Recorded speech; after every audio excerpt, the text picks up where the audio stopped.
Shalom. Nous remercions notre Elohim, le créateur de l'univers,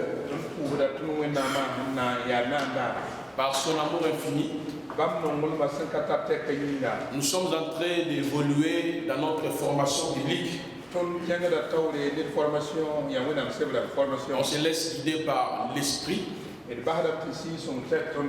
Et depuis hier, nous avons déjà introduit ici la doctrine de la pneumatologie.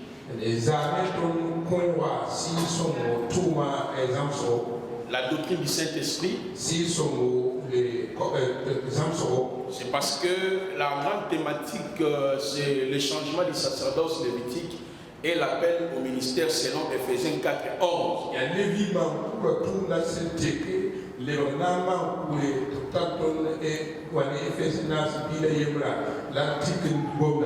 Tellement nous avons abordé sur le détail, c'est-à-dire l'explication de chaque grâce ministérielle. C'est ce qui nous a permis d'introduire un autre cours. Mais je n'ai pas encore fini sur le changement du sacerdoce lévitique et l'appel au ministère de la parole selon Ephésiens 4:11.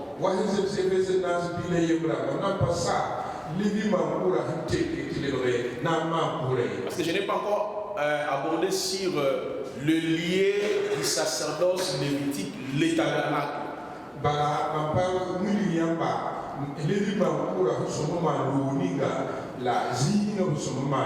Il y a 5 fascicules par rapport à cela.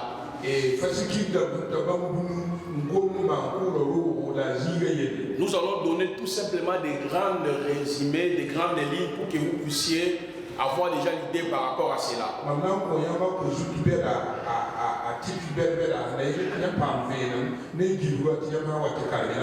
Parce que ce que nous sommes en train d'apprendre ici, ce sont des enseignements que nous dispensons au moins dans 3 ans. Mais regardez, dans une semaine, nous sommes en train de résumer ça pour que nous puissions quand même évoluer. Est-ce que c'est bon? Alors, hier, je parlais sur le don spectaculaire. Nous sommes dans le Corinthiens chapitre 1er, le verset 11e. Nous avons expliqué que les dons spectaculaires sont donnés pour des raisons. Pour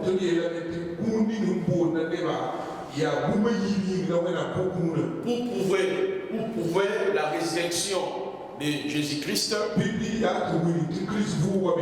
et pour l'édification commune. Alors en cela, je vous ai dit que ces 9 dons sont répartis en 3 catégories.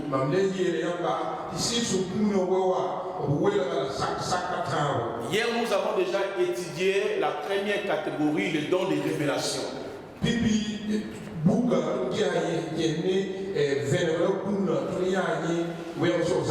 Nous avons étudié le don de la parole et connaissance, le don de discernement d'esprit et le don de la parole de sagesse. Je vous ai dit que dans le premier groupe, il y a les éléments, c'est-à-dire ceux qui manifestent ces dons, il y a des éléments qui les accompagnent.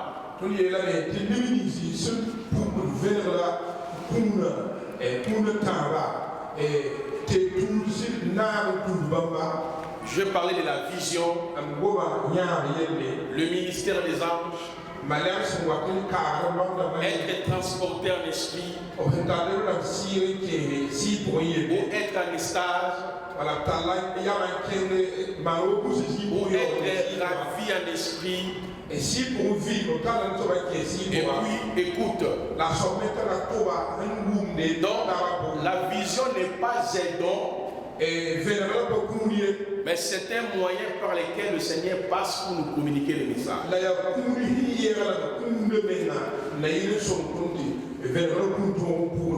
Et nous avons aussi précisé la différence entre la parole de connaissance la parole de sagesse et le discernement d'esprit. la si sa bangre. Je vous ai dit que le discernement d'esprit, Si sa bangre, c'est la délivrance. ya yi wat ni yotuba. Dans l'action immédiate. Yi wat ni tourne si pour. Mais la parole de sagesse, c'est dans l'orientation pour arriver à la délivrance. La yam go ba ti da a tête yam ban et l'eau solo. Mais la parole de connaissance donne l'information passée et présente. La parole goma qui donne yamba l'eau la hembelula et l'hembelula. Alors nous allons parler sur les dons de la puissance.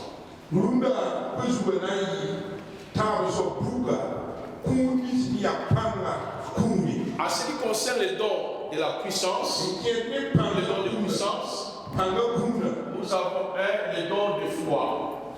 Bibi ya te kuni. 2, le don de guérison. Yibu mara kuni. 3, le don de miracle. Taro bomba na kuni. Donc le don de puissance, Ete panga kuna. il y a le don de foi, Yebe wela ya ta te kun bebe. il y a le don de guérison Mara kun bebe. et il y a le don de miracle. La bomba kun bebe. Alors, ces dons de puissance révèlent l'immensité de Dieu.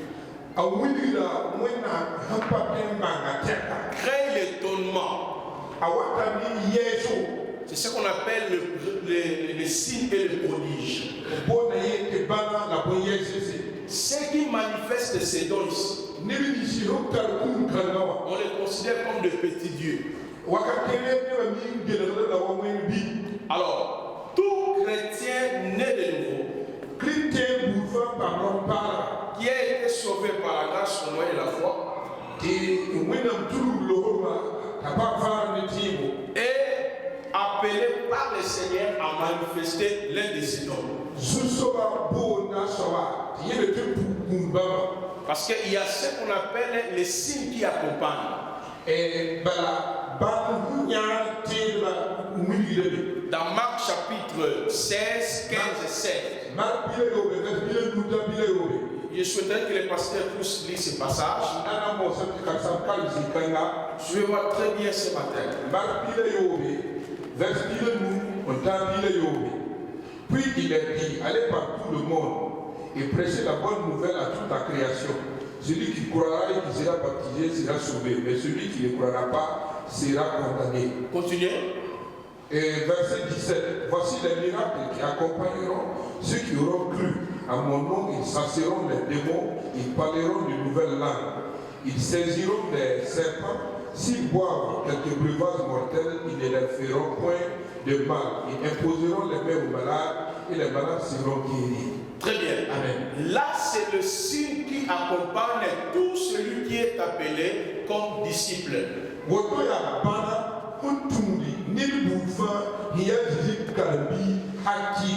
ne peux pas voir les dons de foi,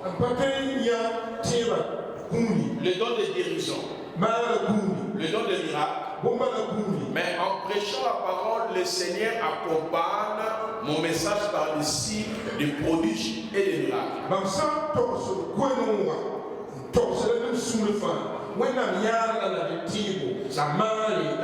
C'est ce que les autres appellent les signes naturels.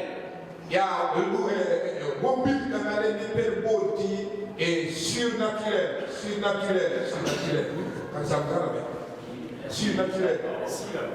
Voilà, si pour hier. Alors, mais ici, les dons ici La poule sont gérés par les Saint-Esprit lui-même.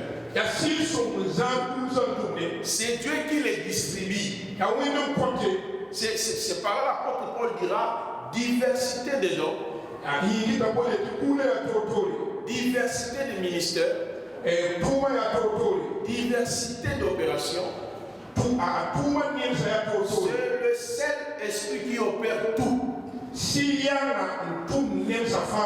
Alors, nous allons voir comment Yahweh opère dans le don de foi, guérison et miracle.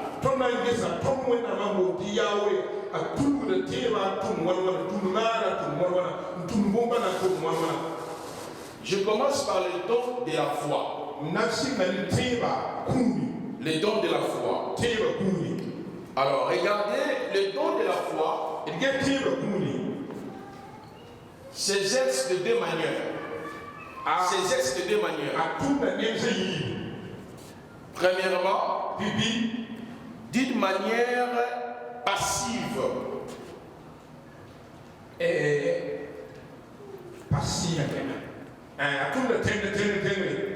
Donc d'une manière passive, c'est-à-dire Dieu vous communique sa foi. Qui produit maintenant des signes, des prodiges et des miracles. Je vous donne un exemple simple. Dans Daniel chapitre 3, verset 1 à 38. Lorsque on devait jeter Daniel dans une fosse au lion, alors dans la fosse au lion, Daniel n'avait pas peur.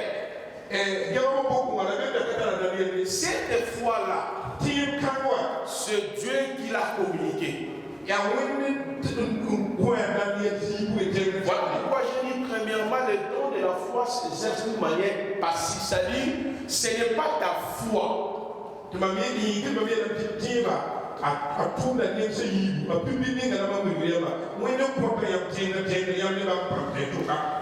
mot grec pour parler de la foi, c'est pistis.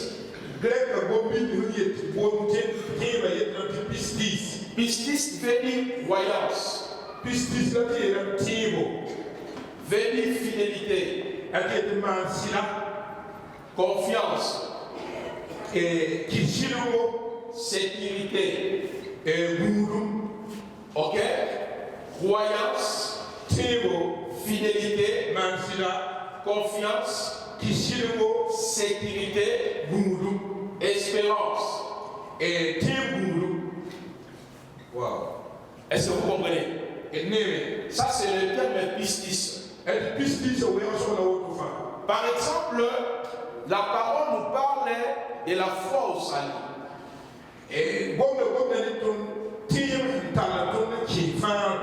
La foi au salut est différente avec les dons de la foi.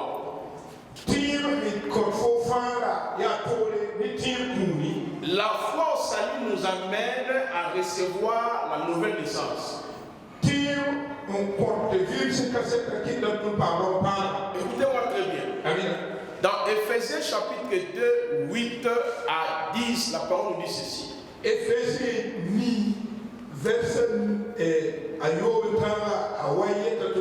Le salut vient par la grâce au moyen de la foi. Cela veut dire accepter Jésus, croire en Jésus, recevoir Jésus. Ce n'est pas la faculté de l'homme. C'est Dieu qui nous communique ça pour qu'on soit sauvé. Recevoir, accepter, croire en Jésus. La foi là qu'on parle ici dans Ephésiens 2, 8, 10.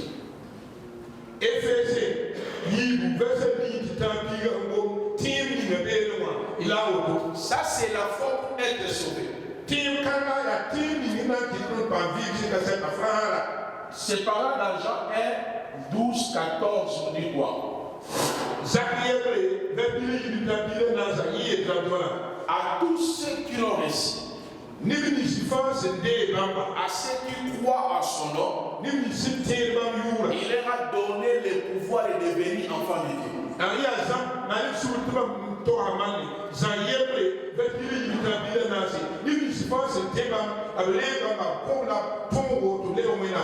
La foi au salut nous amène à la conversion.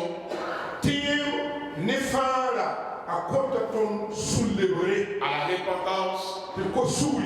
Actes chapitre 2, 37 à 39. Répandez-vous et convertissez-vous. Mais dans la conversion, la repentance n'est pas l'effort de l'homme.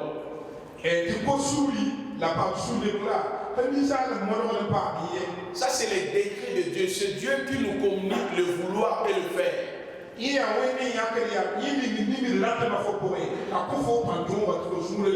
Ça, ce n'est pas le don de la foi ici. Les dons de la foi ici, Dieu vous communique sa foi pour qu'il y ait les signes, le prodige et le miracle.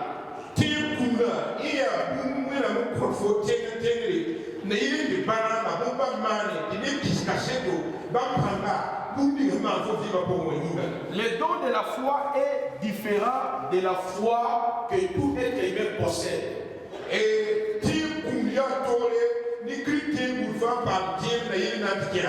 Exemple dans Marc chapitre 5, verset 23 à 25.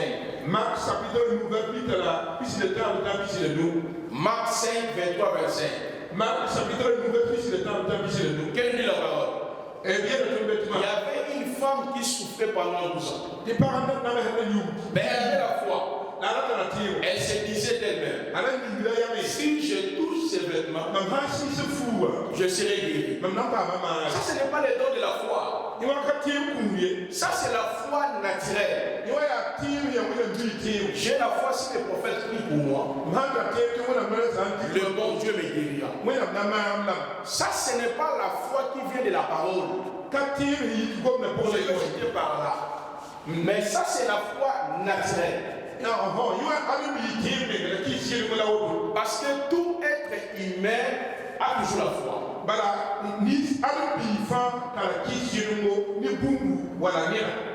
Est-ce que vous comprenez très bien ce que je suis en train de dire? Donc cette foi qu'avait cette femme ici, ce n'est pas le don de la foi. Ce n'est pas la foi aussi au salut. Mais là, c'était la foi aussi naturelle. Elle se disait, si je touche seulement le pas de sa robe, je serai guéri. Maintenant,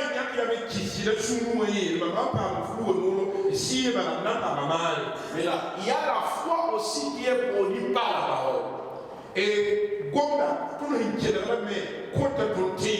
Romains 10, les versets 10 à 16.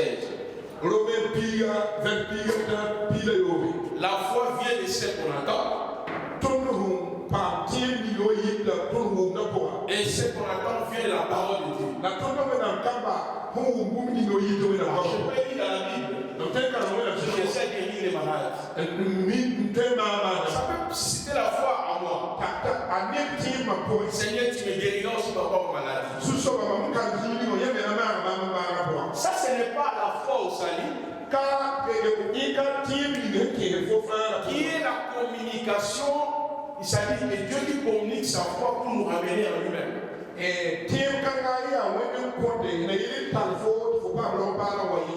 Ce n'est pas aussi la foi naturelle que tout homme peut posséder pour parvenir à quelque chose.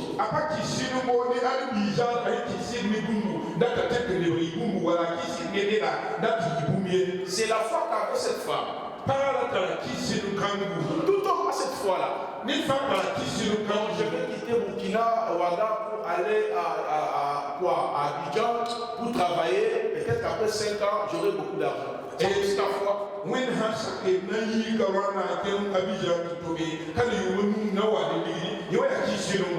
Maintenant, on dit la foi vient de ce qu'on entend. Ce qu'on entend vient de la parole de Dieu. Donc en lisant les Écritures comme ça, je peux croire que ma maladie, un jour Dieu me guérira parce qu'il a guéri telle femme, il a fait ça, il le fera.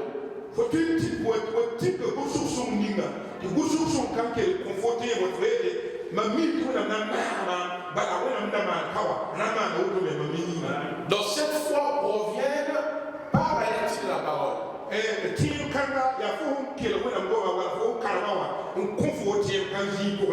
Très bien. Il y a aussi la foi comme la doctrine. La doctrine.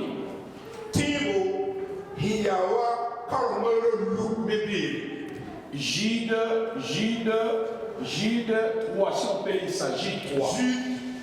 Jude 27 La foi comme la doctrine, c'est-à-dire tout ce que les apôtres nous ont prescrit.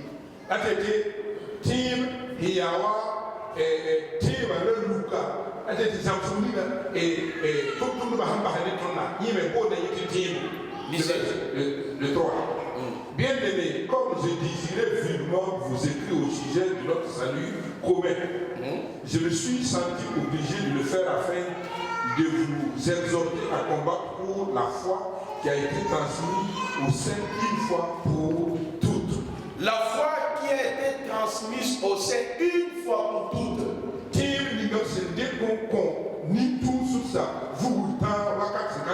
Cette foi-là, c'est ce qu'on appelle la doctrine.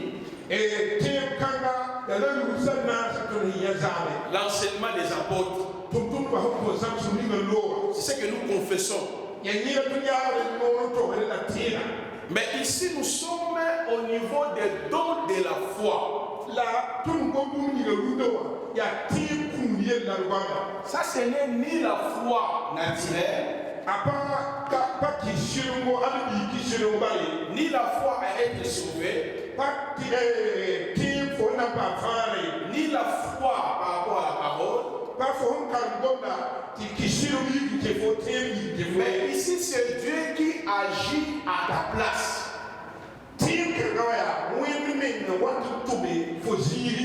Pour produire de miracles, pour étonner les gens. Et voilà pourquoi je vous ai dit, c'est donc ces aides, c'est premièrement d'une manière passive.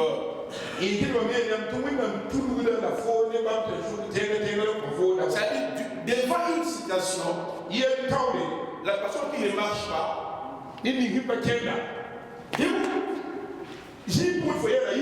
donc en fait, Dieu entre en vous, il agit. C'est ça le don de la foi. C'est différent avec les signes qui accompagnent. Je peux dire, toi, démon, toi, la maladie, soyez guéri. Et la personne aussi ne peut pas être guérie.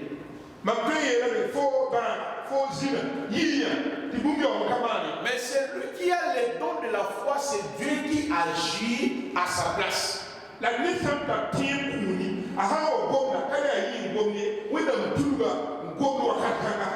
Alors, je vous ai donné Daniel chapitre 3.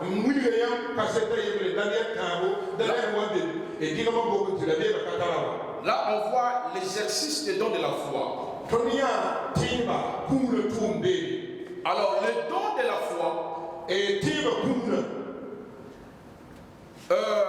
c'est-à-dire, s'exerce aussi d'une manière active.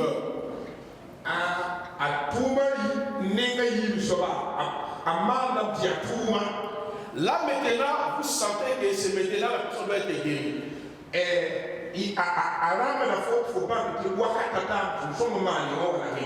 Je vais vous donner un exemple simple. Si nous prenons l'histoire de Samson, quand on prend Juge 13, Juge 14, on nous explique l'histoire de Samson. Et nous tous, quand on était dans les codines, on nous a appris ça. Samson, quand il arrivait au soir de sa vie, il voyait sa mort. Il a dit maintenant à celui qui marchait avec lui là, place-moi là où il y a les deux poteaux. Là maintenant, c'est Dieu, c'est le don de la foi. La foi qui agit de manière active. C'est-à-dire, vous comprenez que Dieu veut guérir maintenant les gens ici.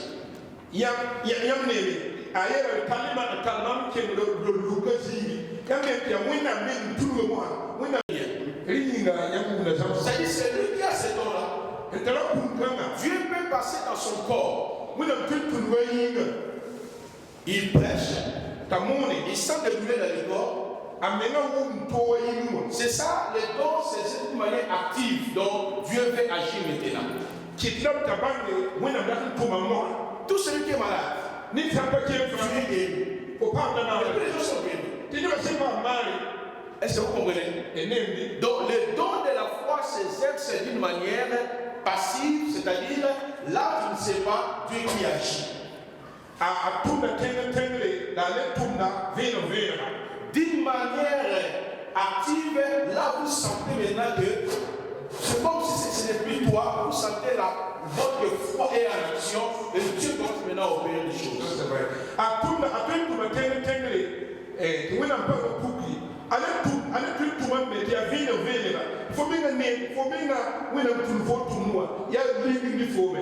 Regardez par exemple l'apôtre Paul dans le ministère de l'apôtre Paul. Nous sommes dans Actes chapitre 20, le verset 7 à 10. Nous sommes dans Actes chapitre 13, verset 1 à 14. Mais je préférerais d'abord qu'on commence dans Actes chapitre 20, le verset 7 à 10.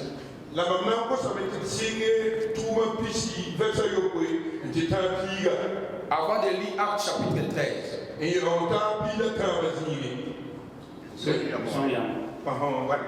Le premier jour de la semaine, nous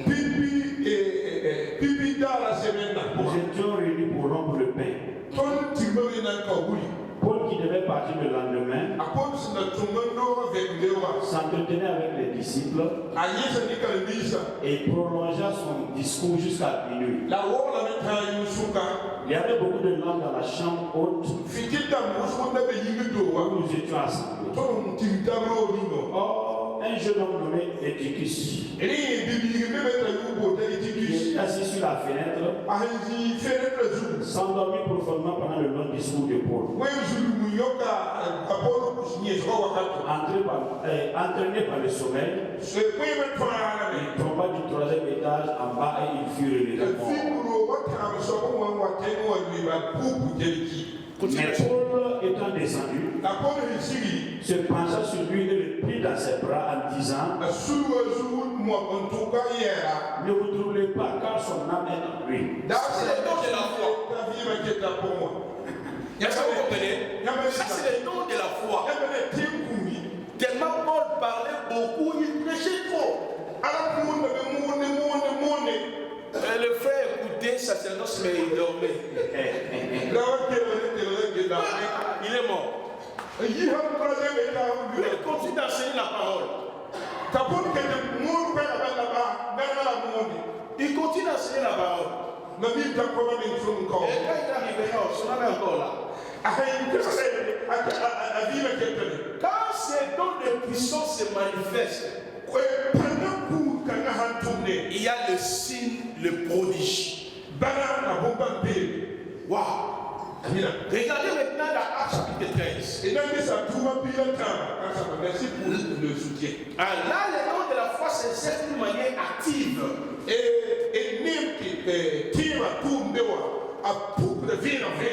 Dieu qui vous communique sa foi, Dieu qui entre en action pour manifester sa puissance. Prenons Actes chapitre 13. On peut commencer à partir du verset 6 jusqu'au verset 14e. Ayant ensuite traversé toute l'île jusqu'à Paphos, ils trouvèrent un certain magicien, faux prophète juif nommé Bar-Jésus, qui était avec le proconsul Sergius Paulus, homme intelligent. Ce dernier fit appeler Barnabas et Saul et manifesta le désir d'entendre la parole de Dieu. Mais Elimas le magicien, car c'est ce qui suivit son nom,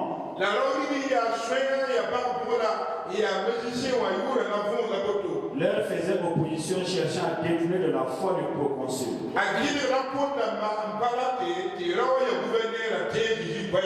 Or, Saul appelé aussi Paul, rempli du Saint-Esprit, fixa les regards sur lui. La seule partie que tu la beauté Paul depuis ici son âme. Et qui, homme plein de toute espèce de ruse et de fraude, Et la sphère fond puis fils du diable, ennemi de toute justice, ne cesseras-tu point de pervertir les voies de droit du Seigneur? Maintenant voici, la main du Seigneur est sur toi. Tu seras aveugle et pour un temps tu ne verras pas le soleil. Est-ce que vous prenez les dons de la foi? Mais beaucoup de pasteurs tentent aussi les dons de la foi. Mais là, tu vas mourir, c'est que tu vas. Oh non. Ça, c'est une déclaration, quoi. Parce que les dons de la foi, ce n'est pas une déclaration. Beaucoup de prophètes ont échoué comme ça. Oh non, ici, on me rejette ici au Burkina. Après une année, Paul aussi avait dit à ses magiciens, tu seras aveugle, peut-être une fois ce qui va arriver au Burkina.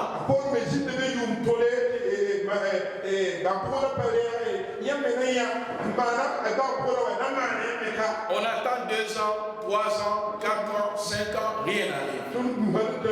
Tu n'as pas les dons de la foi. Il ne faut pas confondre la proclamation de la parole où il y a les signes qui accompagnent et les dons de la foi.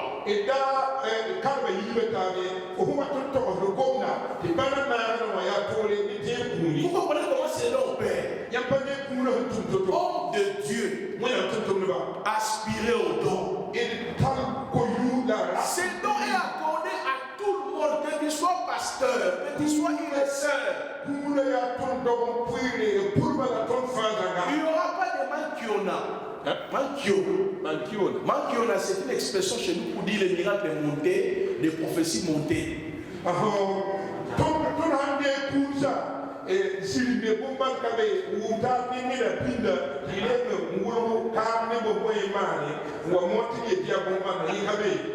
Voyez? Donc regardez la plupart des grands pasteurs ici, ils sont dans les histoires des miracles montés.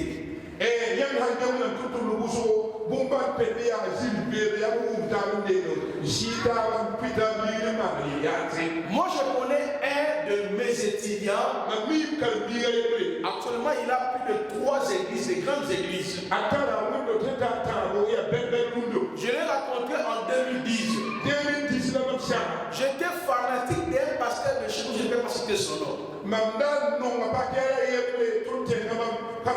Alors j'ai raconté cet homme où c'était à Mangueng, ça dit il y a une montagne où, plutôt à nous ici là, il y a une montagne, nous avons l'habitude, bon c'est pas vraiment une grande montagne, nous avons l'habitude d'aller pour prier là-bas. Tout le monde va là-bas pour prier.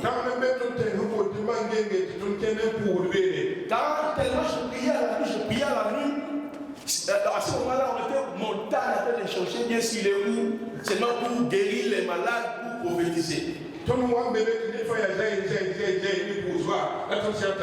Aujourd'hui, Dieu le fait sans même gêner, sans même crier. Il fait des miracles.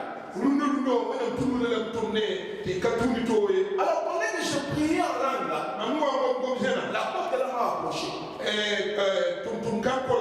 Il m'a dit ceci. Oh, j'ai à te parler. Quand tu priais là, tu sentais le feu.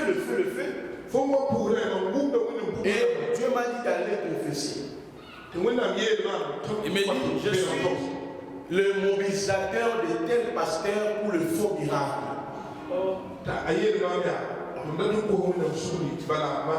Lui ne savait pas que le pasteur qui parlait là, c'est mon idole.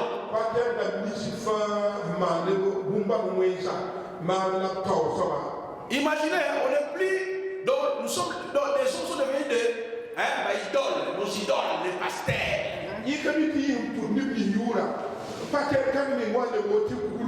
Au lieu d'aspirer au Saint-Esprit qui produit les dons, nous on aime tellement s'attacher aux hommes.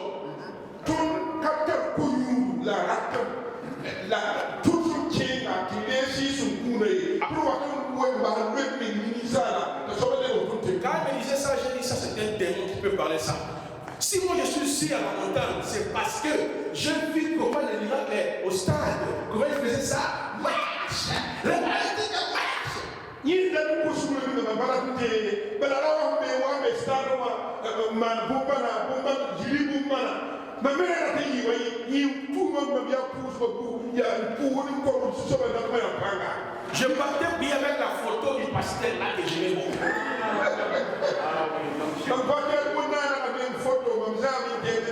Mais je vous dis, beaucoup le font, beaucoup de pasteurs le font. Oui, ici il y en a. Et quand on est dans les gens photo là-bas, il n'y a pas de photo pour les jours. Là maintenant, je cherche là où Adi Nabala, parce que chez nous il y a un grand pasteur qu'on appelle Adi Nabala, l'homme des miracles. Maintenant on m'a dit, Adi Nabala a prié ici. Alors je suis allé là. Oh, Adi Nabala, Adi Nabala.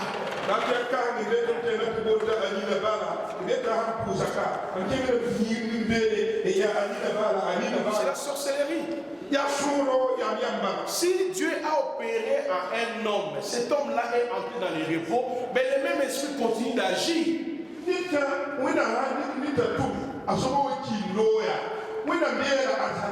Même si son indicateur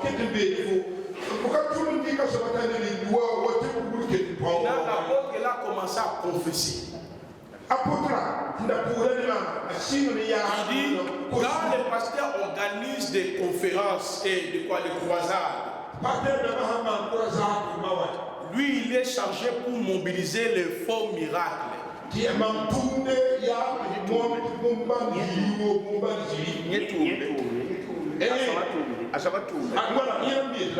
Par exemple, nous sommes ici à Ouaga. Maintenant, je pars à Bobo Dilasso là-bas. Je cherche dans le village là les mamans, les jeunes.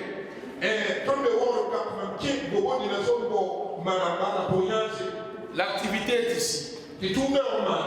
On paye les gens. Le prophète de la RDC est venu. On cherche même les histoires là. La personne est assise. On appelle ça comment là? Serviette. Boulette, fauteuil, voilà. On cherche ça. Même 5.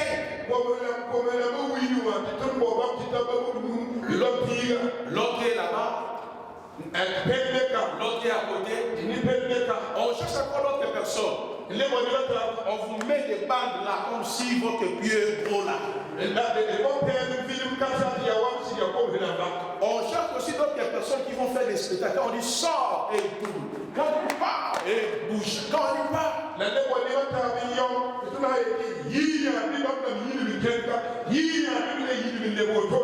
quand il me parlait ça, il a commencé à pleurer. Imaginez. Tout le temps que je venais pour prier. Donc c'était comme Dieu tout à fait qui jouait à notre esprit.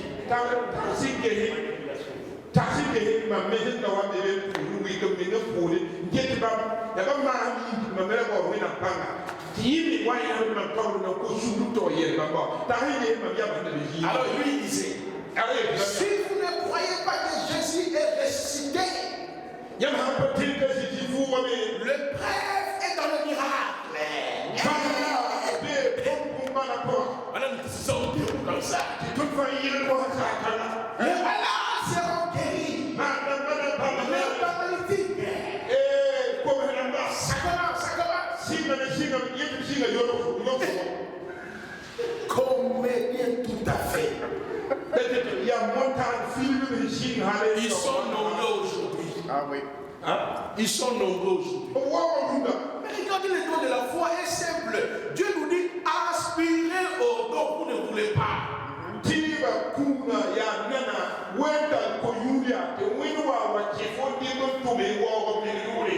Si le pasteur peut revenir dans 1 Corinthiens 14 et 12. Oh, que le Seigneur nous aide franchement.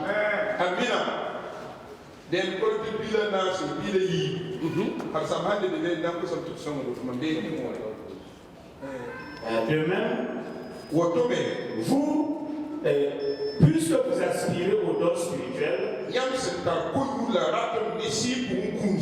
ce soit pour l'édification de l'église, que vous cherchiez à posséder abondamment.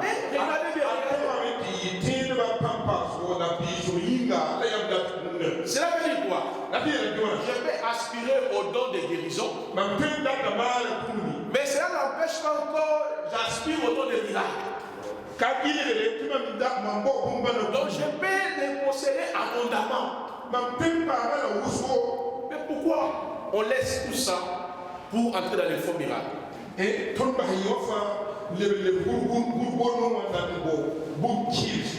dons de la foi, comme je l'ai dit, s'exercent dans deux manières. D'une manière passive, ça c'est Dieu qui passe en toi inconsciemment. D'une manière active, là vous êtes conscient, mais là il est en train d'agir. Il y a aussi deux autres personnes dans l'Ancien Testament ont manifesté les dons de la foi.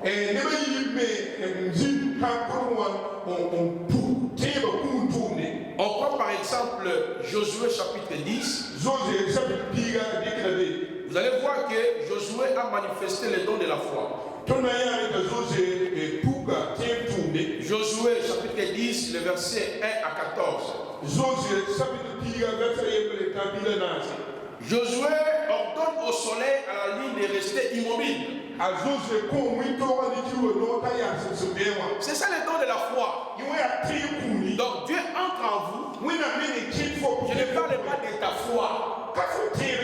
Oh non, la pluie bientôt va tomber. Non, c'est pas ça, c'est pas ça. Dieu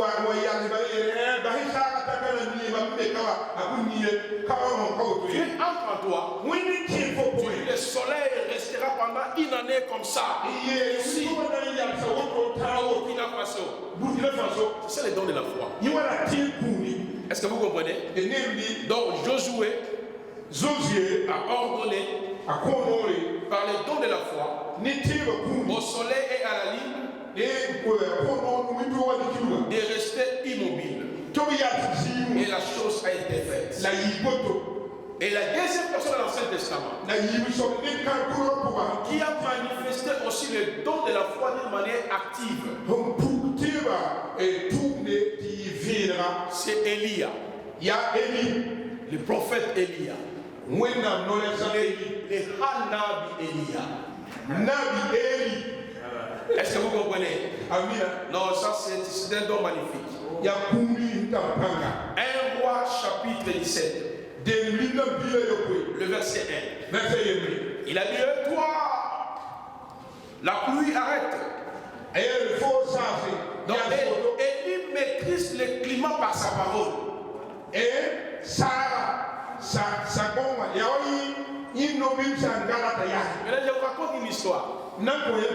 Celui qui m'a encadré en 2003. On avait une petite église là, il n'y avait même pas de tôle. On avait encore construit. Maintenant on commençait à écrire là,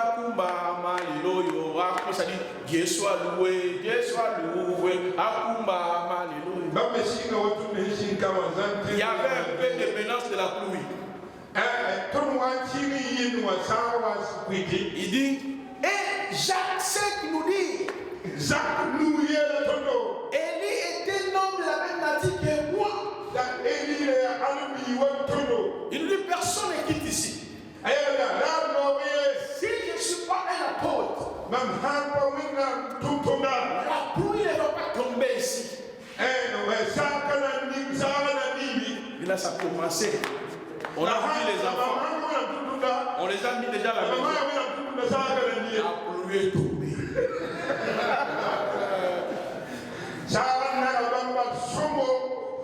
Ce que Élie a fait, ce n'est pas la foi à la parole. Ce n'est pas ça. Ce que Josué a fait, ce n'est pas la foi de Josué. C'est le don de la foi. C'est la foi de Dieu qui entre en action. C'est ce qu'on appelle le don de la foi. ta place pour étonner le monde. Dernier exemple. Nous sommes dans Marc 11, 12, 24. La parole prononcée par Jésus-Christ est un figuier. Il y a des mangues ici, je vois. Alors on va aller là-bas que non, il ne sortira pas de fruits ici. Non, c'est pas ça. Oh, j'ai la foi. Si je déclare, il n'y aura pas de fruits. Non, ça passe pas comme ça.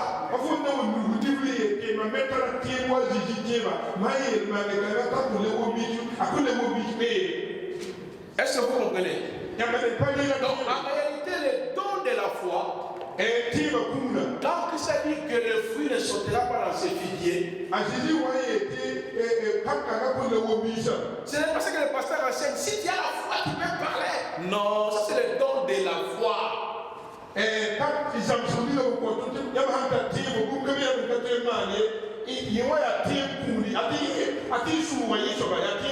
C'est Dieu qui agit, qui entre en action.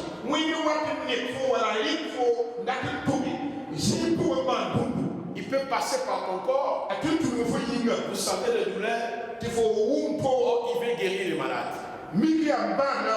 Ça c'est d'une manière passive. Donc il faudrait que vous compreniez que nous avons un don excellent. C'est le don de la foi. Maintenant on va passer. Tango yango yeko kiye, il est temps.